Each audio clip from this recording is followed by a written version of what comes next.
Welcome back, my name is Guy, and today I'm going to show you how to build this cool cherry and ash jewelry box with 3 drawers. The case of the box is joined together with 3 dovetails and the drawers with half-blind dovetails. The neat thing is I did all the joining for this piece using my Incra LS Positioning on my router table. I really want to show you how easy it is to use this system to create joinery like this. So let's get started.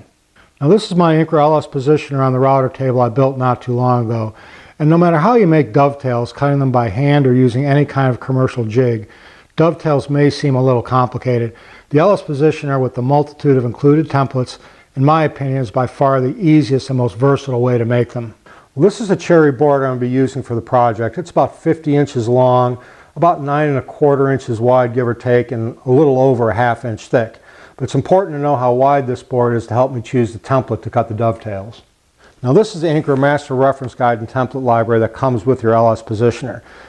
These are the template guides that come with your Incra LS Positioner. Now most dovetail jigs, it's a set spacing. It's basically one thing you can do with it. Not with this.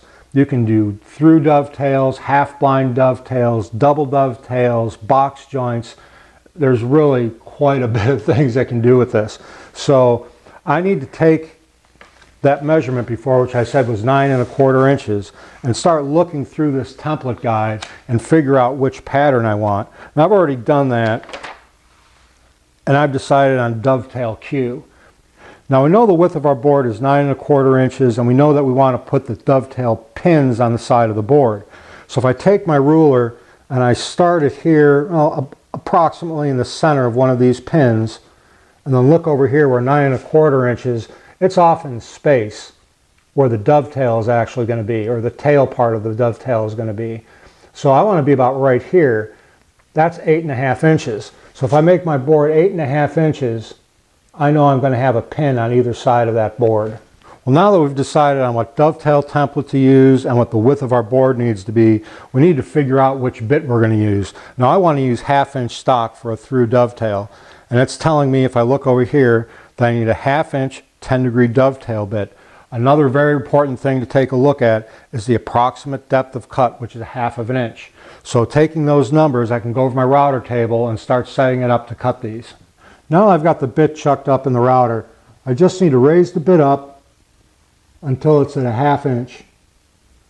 That ½ inch was the suggested depth of cut that we looked at before in the reference guide. Now that the bit height is set, I'm going to spin this around until it's at its widest points here. And I'm just going to slide the fence over until about half of that bit is exposed. Now I can take this Lexan scale and just move it till the 0 is right underneath the hairline cursor. With the fence moved over, I can take my right angle jig, put it in place. I'm going to use the thumb screw on the side to lock it down. And then I'm going to take a couple pieces of wood, make sure these are flat and square to the edge. Those are just going to go up against there and make sure they're flat to the table and flat to the fence. Now I just need to turn the router on and make it the first pass. Well, after I made that first cut, the manual says for that dovetail template, the suggested spacing for the depth of cut setting is 13/16. So I'm just going to move the fence over to 13/16, lock it down, and make the second test cut. So let's unclamp these and see how that looks. As you can see, there's a little tiny gap right here.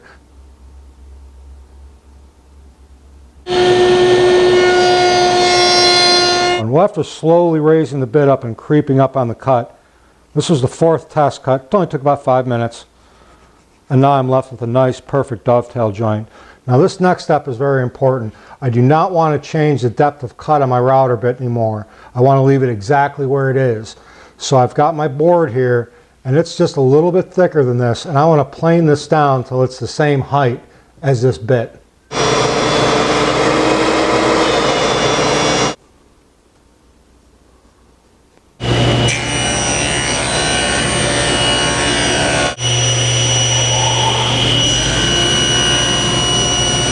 Well, now I need to center the bit for the 8 1/2 inch stock. So what I'm going to do is I'm going to spin the router bit so that it's its widest point forward. I'm going to take my fence and a scrap piece of wood, just put it up against the fence. I like to leave a little bit extra there and then lock this down. Now if you notice there's a little bit of a rock to this. That's okay. I'm just going to take my micro adjust and push the fence up until that rock goes away. Now the LS Positioner comes with an auto centering scale, which is pretty cool. It makes this process really super easy. So after I've zeroed it out to the bit, I just move this scale over, and right there I've got a 1/2 inch bit. So I'm just going to move that right under a 1/2 inch. Now if I take this, unlock it, and move it to 8.5, I know I'm centered on that piece. I've got the master reference guide laid out again, and I'm just trying to figure out which one of these points I'm going to be using as my center point. Now I've got one of the boards here that's going to be the sides, and I know I'm going to have a 1/2 pin. So I'm going to put that about there, and in the center of that is the M between 8B and 9B. So if I take my template, put it there like that, I know that all the red cuts are what I need to use on the jig itself. So I need to take this over here and line up that M with the center line that we marked before. I'm going to be cutting the tails first on this. So the first thing I'm going to take my right angle clamp, put it on my fence, then I'm going to clamp this down so it stays nice and flat. Then I'm going to take the top and the bottom, which are going to have the tails in them. I'm going to put them against the right angle fence, keep them flat to the table and all the way over to the fence, and clamp those in place.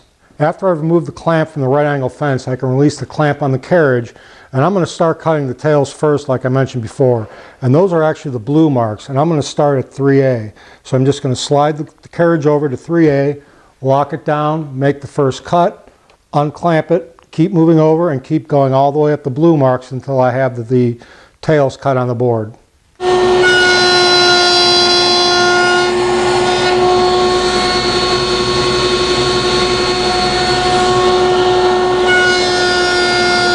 Well, after I got the tails cut on this side, I've cleaned the table off.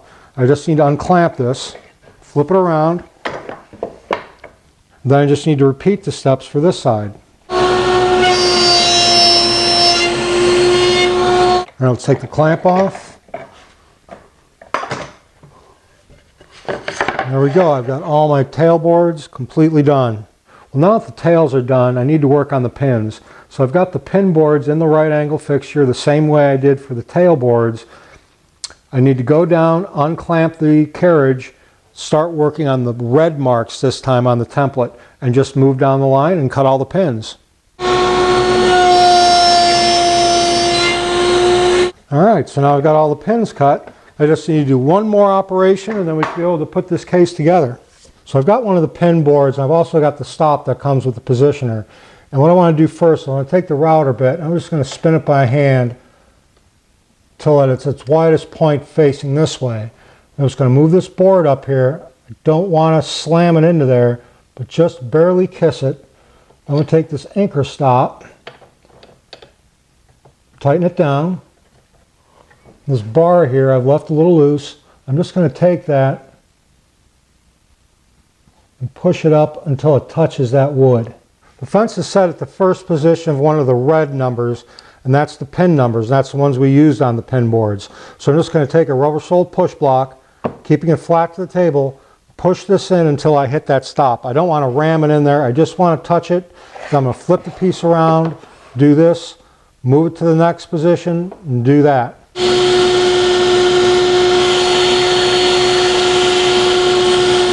If you look here, there's just a little bit of a bump there where that dovetail bit didn't get all the way in. So I'm just going to take a chisel, just really lightly, just get rid of that one little thing right there. That's all there is to it. I got all the pieces right. I'm ready to do a dry assembly, so I've got pieces 1, 2, and 3. I'm just going to flip these over like that for now. And they're kind of tight, I think.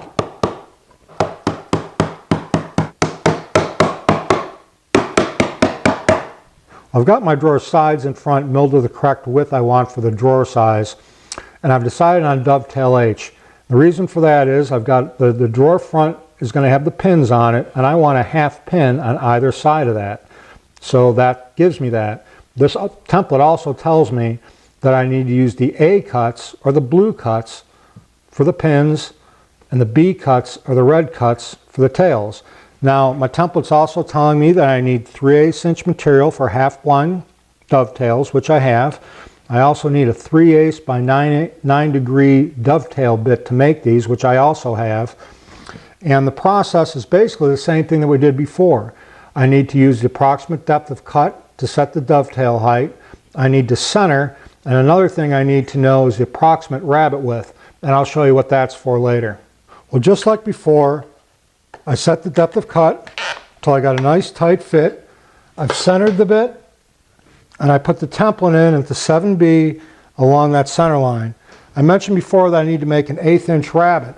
So I've got the sides here, which are going to be the tails, and I need to make an 1/8 inch rabbet on each side of these.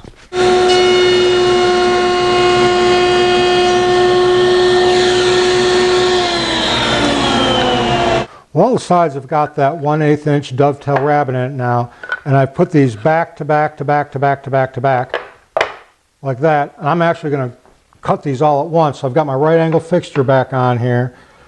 Just want to push those against it, make sure it's firm against the fence and firm against my table, and then clamp them down.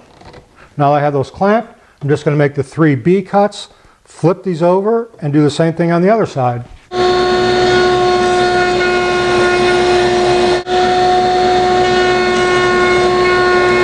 While my tails are cut, that took all of about, I'd say about 2 minutes to do. While my tails have been cut, it's time to start working on the pins. I've got my shop stop set up on my rail.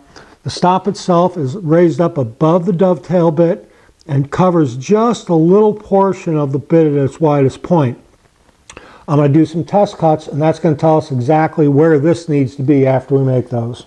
I've got one of the backs here. I'm going to be using this as my test piece. I've already got the jig set up to make the first A cut.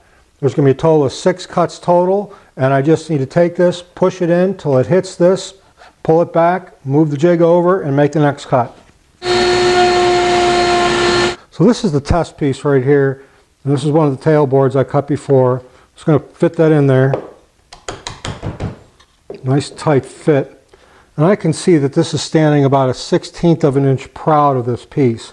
So I just need to take this and use the incremental scale that's on top of the fence and move this back a 1/16 of an inch. Make that test cut again and make sure everything is good. Well, after that second test cut,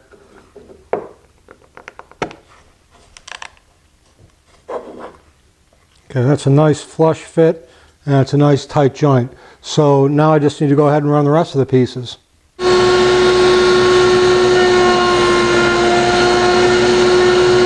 So all the dovetails for the drawer boxes have been cut and the case have been cut. Realistically, it only took me about 15, maybe 20 minutes to cut all these dovetails. You do have to spend a little time figuring out exactly which dovetail template you want to use. You need to set your depth of cut correctly and also center your piece properly. But once you do that, everything goes together real fast.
I've already put 3 coats of amber shellac on the drawer fronts, and I put a coat of garnet shellac on the case.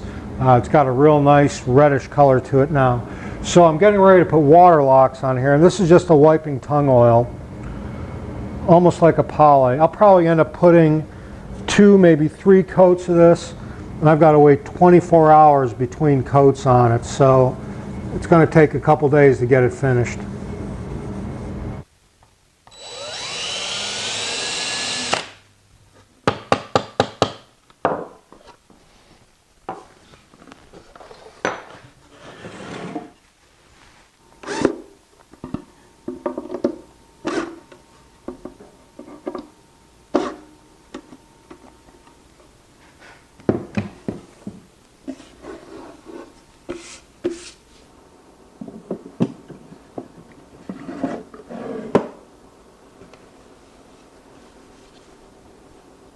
So the box is complete, and I'm really happy with the way it turned out.